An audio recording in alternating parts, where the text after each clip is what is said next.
Welcome to Patty's Aquatics. My name is Adam and welcome to my fish room. So today, well, this video is about this guy back here, my Fahaka puffer. So I started a video series probably about 3 or 4 months ago, and that first one, which I'll link above, was really about all the feeding. What do you feed Fahaka puffers and why?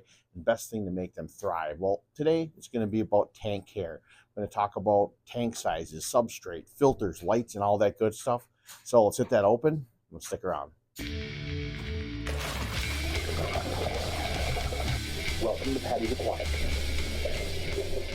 So I think really the first thing we need to talk about, and well, that is the tank and the tank size. Now, I'll say this. If you go online and you look really for anything, if you say you want to get a certain type of fish and you look what size, there's always a recommendation. Then you talk to other people in forums or whether, no matter what it would be, and there's always varying different degrees of sizes for any type of fish. And really, because that's just like this hobby, there is no one certain thing. But with these guys, I'll say this. Bigger is always better because Fahaka puffers do have the potential to reach about 18 inches long, which is not a small fish. So I would say 150 gallon would probably be ideal for these guys, but not completely necessary. Now, what size tank do I have? I have a 75 gallon. Now, you're probably saying, well, that's way too small for that Fahaka puffer, Patty. I don't think it's way too small. I think any tank, to be quite honest, if you want me to be real, is too small for any fish we have, unless we have like a 300 gallon with a couple neon tetras in. But that being said, this guy is only about 10 inches long, 10, 11 inches long. So the way I look at it is, it's the same as you put an Oscar in a 75 gallon tank. My always intention was when I got this guy and I put him in the 75 gallon was that if he ever got big enough where I had to move him, I would get a bigger tank. That never came to be. I do look at other people like Joey, the DIY. He has a Fahaka puffer, and I believe he had it in like a 70 or 75 gallon for quite a while. So it is doable, but it really is going to be dependent on the size of your fish. I think you can't go into it just thinking I'm only going to get like a 75 gallon tank, because that may not work. I have seen monsters of these fish online of different species, of different people that have been showing them that a 75 gallon would just not work for them. So just be very mindful of that. You know, if you have an opportunity to get a bigger tank and start off with that, I would highly recommend that. That just wasn't the course I did. I knew if I needed to get a bigger one, I would have. I just worked out for me that he's living pretty comfortably here in the 75 gallon, and he absolutely loves it. So now, beyond the tank size itself, what do you want to put in there? And I think substrate is probably the first thing we need to talk about. And I think really sand is going to be the way to go for these guys. Now, why is that?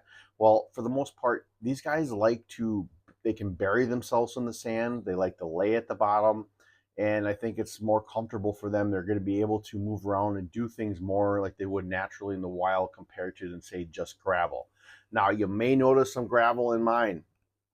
That isn't a lot. This is probably 80–90% sand. I had just put a little bit of gravel around some of my crypts and swords in here to try to keep them in place, because again, with the sand, this guy likes to blow in the sand. He looks for snails. I mentioned that in that last feeding video that I had, that basically when he was a baby and I had him in this tank, it was overrun by Malaysian trumpet snails, and he would blow holes in the sand looking for the little snails, and he would eat them. So he still does that to this day, even though those snails are gone. He blows around in the sand looking for food, so he would be blowing the sand up all around my plants here. So I put a little bit of gravel in there, hoping that would kind of stop him a little bit, but it just wound up moving the gravel around. But it looks kind of cool too, so I don't mind it. But anyway, sand is the way to go. I could throw some footage in here too from him in the past when I had like black diamond blasting sand. He would bury himself a little bit. My guy was never a huge barrier in the substrate, but he definitely liked to lay in it and always makes his pits. Like this side of the tank is where he hangs out. So I know I don't put plants over there. There's no point. That's where he kind of pushes all the sand off over to one side. It's a little lower, and this is where he always sleeps. He hangs out, and is like his main place that he always stays. He always has had one spot in my tank that he found out and kind of carved out to be his own. So substrate, I highly recommend sand. I would not just do gravel. You could probably get away with bare bottom, but I really think that sand is really going to benefit the fish more to be able to really thrive. Filtration. These guys can be messy eaters depending on what you feed them. If you're feeding them lots of snails, they're going to make a big mess. I feed mine a lot of snails and a lot of frozen raw shrimp. So like little particles will go around, and filtration is going to be important. Now, I will say this. I had this fish in a no filter aquarium, and this was dirted at 1.2. So yes, you can do Fahaka puffers with dirt. I should back up to that substrate part of it with that. I did do dirt in here with this guy, and it was successful only because I knew my guy was not a huge digger. And what I did is I put a thicker cap of sand over my dirt so he never reached that dirt layer. So I was okay there, but in the long run, I got rid of that one just back to regular sand. But filtration, I think, is huge. I went without no filters for a while too, but then I really started to battle terribly with algae. I'm still fighting it a little bit now, and I'll get into the reasons why in a little bit, but I think filtration is huge, and I think you really should have as much filtration as you can. There's nothing wrong with having an overload of filtration compared to not enough. I currently have 2 big aquarium co-op sponge filters in here currently. It's doing okay. I want to get a little bit more filtration in here. I'm actually looking for a canister again. I used to have a canister filter on here. But when I went to no filter, I took it down and I tried to put it back on recently, but I broke it. So yeah, that's not going to work now, which kind of sucks because it was a Fluval 306 canister filter. But so I'm in the market for a new one, which I want to add to here eventually. So filtration is huge, and I think you should put as much on there as you can, because like I said, the waste cycling in here is really going to help. And the reason why is because he is not good with tank mates. Now, every fish is different. You're going to have different personalities no matter what type of species of fish you have compared to others. And I have tried different fish in here. I can get away if I throw some guppies in here, and some of them will survive. You'll pick some of them off. And snails, obviously, it's just food, so they don't survive. So there's really no cleanup crew you can put in here safely to be able to help clean up. So waste, if you don't get rid of it and have good filtration, you wind up getting a lot of algae. So that's a big thing too, like I said, is really with the filtration, because you can't have tank mates in here. Now, I've tried. Trust me, I have tried. I have put I had a bunch of can't talk. I'm sorry. Swordtails in here when I had a community tank with this guy when he was growing up, and they would start to breed in the tank, and then all of a sudden the big fat females would disappear because he kept eating them. So I've given up on trying to put tank mates in here anymore. If I do, it would just be guppies or something along that line, just to help kind of clean up a little bit, because you don't want to put anything of importance in here with them, because there is no guarantee that they'll be in here the next time you come look at your tank. So plant wise, that's really a preference up to you. Quite honestly, there is no yes or no when it comes to plants here. Just know, because some of them like to dig. Just be aware with that, because they can dig up plants. Mine, like I said, really hasn't been too bad, but mine likes to chew on my Anubias, unfortunately. He destroyed one.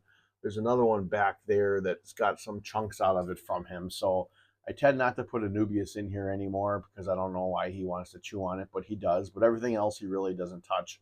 And plants are they're huge. They're a natural filtration for your aquarium, and I think it's very great to have in here. So you definitely want to put some plants in an aquarium, no matter what species of fish you have, in my opinion. Lighting, it don't matter. Just give it some light. I don't think there's really a preference when it comes to any normal cycle that you would use for your aquarium lighting. They don't have a specific need one way or the other. And then heating is another thing. I keep my heaters usually anywhere between 78 degrees Fahrenheit to 80 degrees Fahrenheit. I don't know what they are typically in the wild. That's where I keep it, and he's been comfortable. I probably could go a little lower if I wanted to, but I think that's kind of that sweet spot is usually about 78 to 80 for most tropical fish when it comes to aquariums. So that's typically where I keep that. But overall, yes, the care for these guys, they're not that difficult.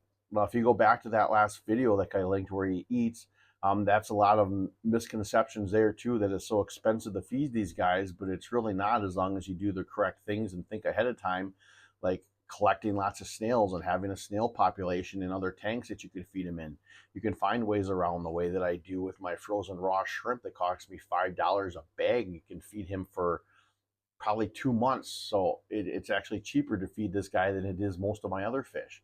And the upkeep for them is not terrible. You honestly, I've been doing water changes in here a little more than typical, but it's because you can see I have a little bit of algae on some of the plants in there yet. I have been fighting it the last, well, cripes, probably over a year. I finally got a handle on it, and I've been doing about 25% water changes once a week. And a lot of that too is to suck up the areas down in here where he eats, because I feed him on this side. So if there's any scraps or anything like leftover waste, I like to suck that up so there's no more, I don't leave a lot of organic material down at the bottom of the aquarium that can get into the water column and help feed the algae, because I want my plants to grow, not the algae. But, and quite honestly, this is the most personable fish I've ever met in my life. I've never had a fish like this that just comes up to the glass and begs for food. You can see he's got a bit of a fat lip here, and he's gotten this over the last year or so. And it's always because he's always rubbing on the glass. Every single time I come down here, he's rubbing on the glass and going nuts against it because he wants food. Like I said, I've never had a fish like that. That just the second he sees you, he's at the glass begging for food. It's quite honestly one of the coolest things to see. And I used to have him upstairs in our main living room area until I moved this tank downstairs. It's kind of sad a little bit that I did that. I had to do it, but because he was so personable with everyone in the family. So now when everyone comes down here, the first thing they do is they come by.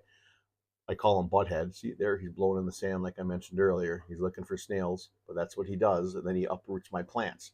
So that's another big thing why you have to be careful of what you put in here. Like these root feeders are great. Once they start to take hold, he's not going to uproot them, but if you put any fresh like stem plants in here and you just planted them, there's a good chance they might be able to pull them out. But anyway, like I said, very cool fish. I highly recommend, if this is a fish that you're interested in, to go for it. Just make sure you have the right things ahead of time before you do it.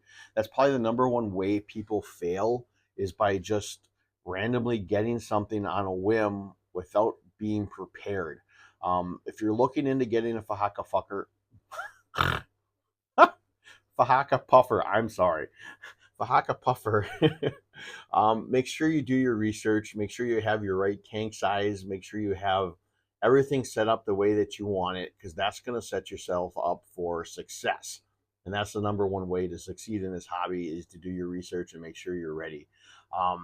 I also have, while you can see it, I have a little wave maker in here. And that's because I was having some issues with cyanobacteria popping up on my substrate. And I was looking for a way to get more flow in here to kind of push water movement. Oops, see there, he's licking my hand. He thinks there's food. To push water movement along this way so there was no dead spots with flow. That way the cyanobacteria wouldn't come back, and that's been working pretty successfully.